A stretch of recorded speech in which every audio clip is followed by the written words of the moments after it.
이번 시간에는 우리 2023년 2회 정보처리 산업기사 실기 기출문제를 같이 한번 풀어보도록 하겠습니다.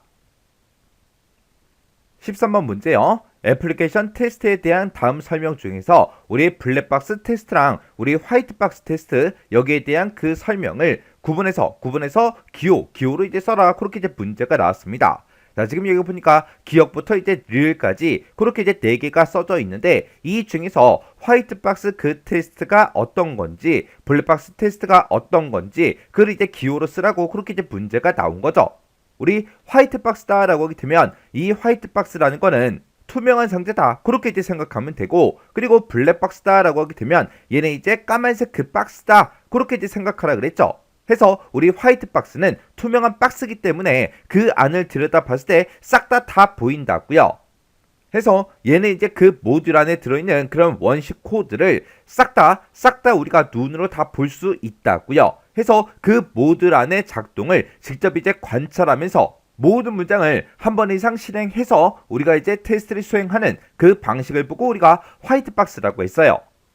그래서 이 화이트박스는 우리 내부 구조를 이제 직접 들여다보는 그런 방식의 이제 테스트를 보고 얘기하는 거죠.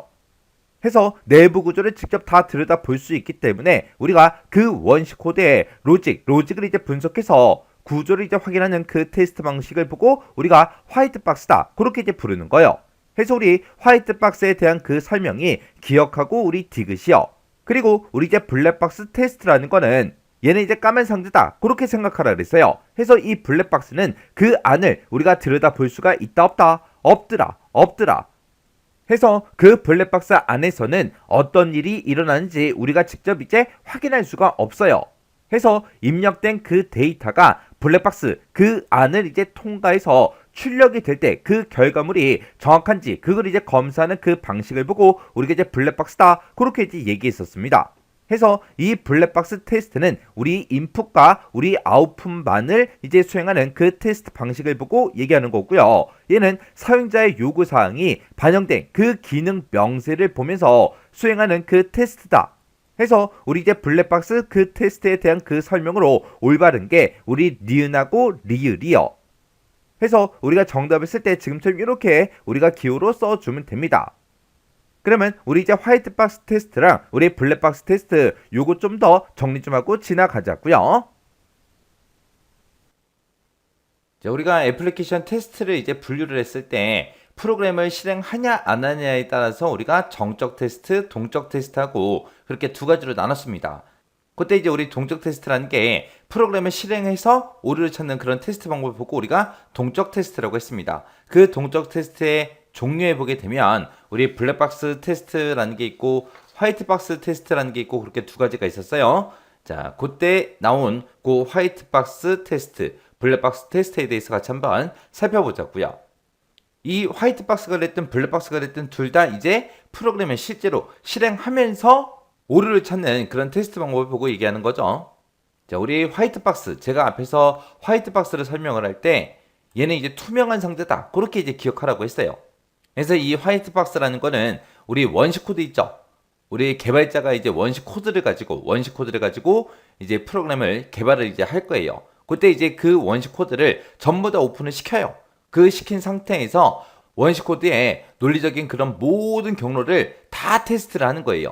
그렇게 이제 모든 경로를 전부 다 테스트해서 테스트 케이스를 설계하는 그런 방법을 보고 우리가 화이트박스 테스트라고 합니다. 근데 여러분들 지금 프로그램 쓰고 있는 거 보세요. 카카오톡이 됐든 뭐 네이버가 됐든 다음이 됐든 그런 여러 가지 웹사이트도 있고 여러 가지 프로그램들도 있죠. 게임하는 프로그램, 뭐 엑셀 프로그램, 한글 프로그램, 그런 프로그램들을 어떻게 개발했는지 우리는 원식 코드를 볼 수 있어요, 없어? 없어요. 원식 코드는 못 보는 상태에서 그냥 우리가 프로그램을 그냥 사용만 하는 거잖아요.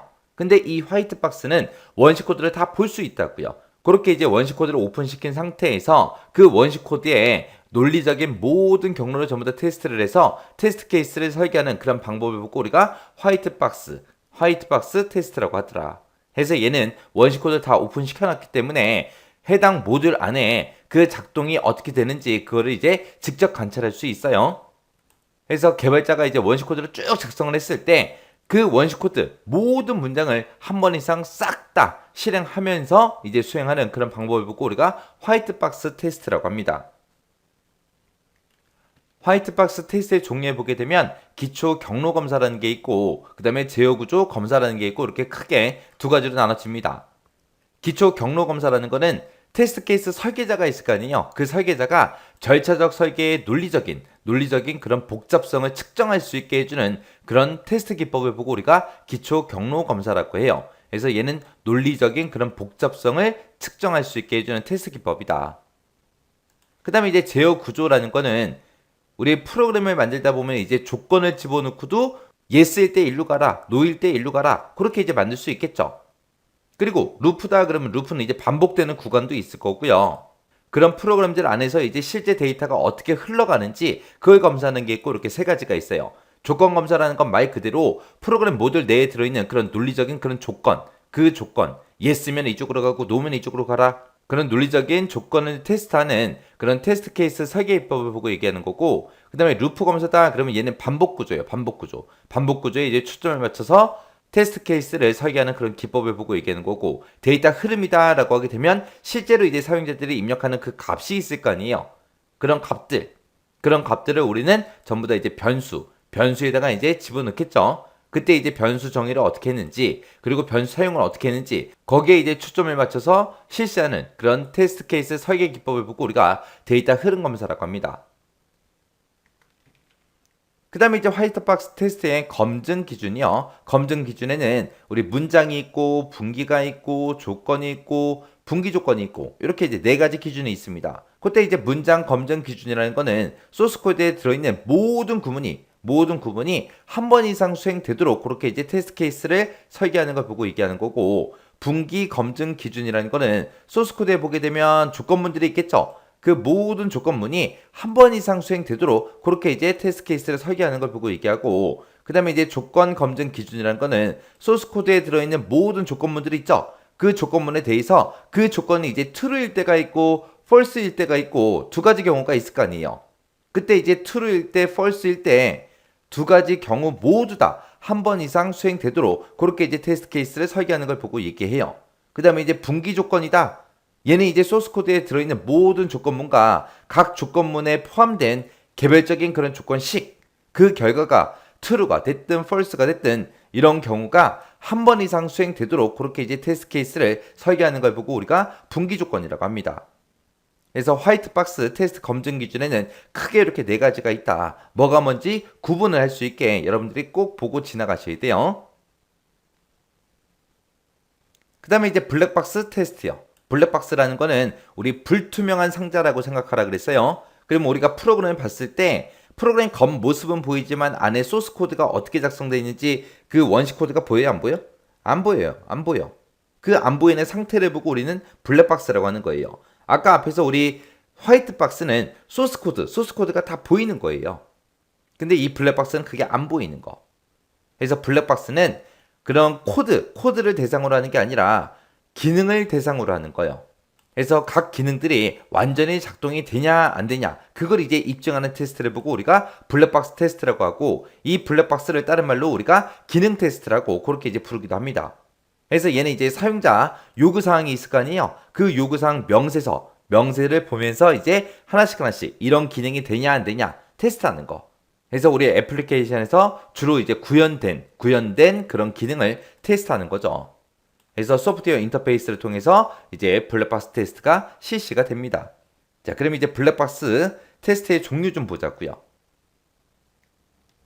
자, 우리 블랙박스 테스트의 종류에 보게 되면 여러 가지가 있어요. 자, 첫 번째 이제 동치 분할 검사요. 동치 분할 검사는 뭘 얘기하냐? 우리 프로그램에다가 이제 입력을 할 그 데이터가 있을 거 아니에요. 그 입력 조건에 타당한 그 입력 자료, 그리고 타당하지 않은 입력 자료. 그럼 타당하다. 그 얘기는 정상적인 그 자료를 보고 얘기하는 거고, 타당하지 않은 그 입력 자료다라고 하게 되면 이제 비정상적인 그 자료를 보고 얘기하는 거예요. 그 개수를 이제 균등하게 하는 거예요. 그 개수를 균등하게 해서 테스트 케이스를 이제 정해요. 그 입력 자료에 맞는 그 결과가 나오냐 안 나오냐 그걸 이제 확인하는 기법을 보고 우리가 동치 분할 검사라고 합니다. 그래서 이 동치 분할 검사를 다른 말로 동등 분할 기법 그렇게 이제 부르기도 해요. 그 다음에 이제 경계값 분석이요. 우리 입력 조건이 있을 때 보통 이제 중간값보다는 경계값에서 주로 오류가 많이 발생해요. 그래서 그 점을 이용해서 우리가 입력 값을 경계값을 가지고 우리가 테스트 케이스로 선정하는 그런 검사 기법을 보고 우리가 경계값 분석이라고 합니다. 그 다음에 이제 원인 효과 그래프 검사라는 게 있어요. 얘는 이제 입력 데이터 간에 그 관계가 있을 거 아니에요. 그 관계, 그리고 출력에 영향을 미치는 그 상황, 그런 것들을 이제 체계적으로 전부 다 분석을 해요. 분석한 다음에 효용성이 높은 그런 테스트 케이스를 선정하는 그런 검사 기법을 보고 우리가 원인 효과 그래프 검사라고 그렇게 이제 부릅니다. 그 다음에 이제 오류 예측 검사라는 게 이제 오류 예측이요. 예측하는 거예요. 얘는 이제 과거의 경험이 됐든 아니면 확인자의 감각으로 테스트하는 그런 기법을 보고 우리가 오류 예측 검사라고 합니다. 그 다음에 이제 비교 검사라고 있는데 이 비교 검사라는 거는 여러 버전의 프로그램이 있을 거 아니에요. 여러 버전의 그 프로그램에다가 동일한 테스트 자료를 전부 다 입력을 해요. 입력을 해서 그때 이제 동일한 결과가 출력이 되는지 안 되는지 그걸 이제 테스트하는 기법. 그걸 보고 우리가 비교 검사라고 합니다. 그래서 우리 블랙박스 테스트의 종류에는 이렇게 5가지가 있어요. 이 5가지는 꼭 기억하셔야 돼요. 그리고 화이트박스가 뭔지 블랙박스가 뭔지 정확하게 구분할 수 있어야 돼요. 차이점 정확하게 기억하셔야 돼요. 블랙박스는 이제 기능을 테스트하는 거고, 그 다음에 화이트박스는 논리적인 걸 가지고 우리가 테스트하더라. 그래서 화이트박스하고 블랙박스는 시험 문제 엄청나게 자주 나옵니다. 자주 나오니까 이 내용 꼭 기억하고 지나가시기 바랍니다.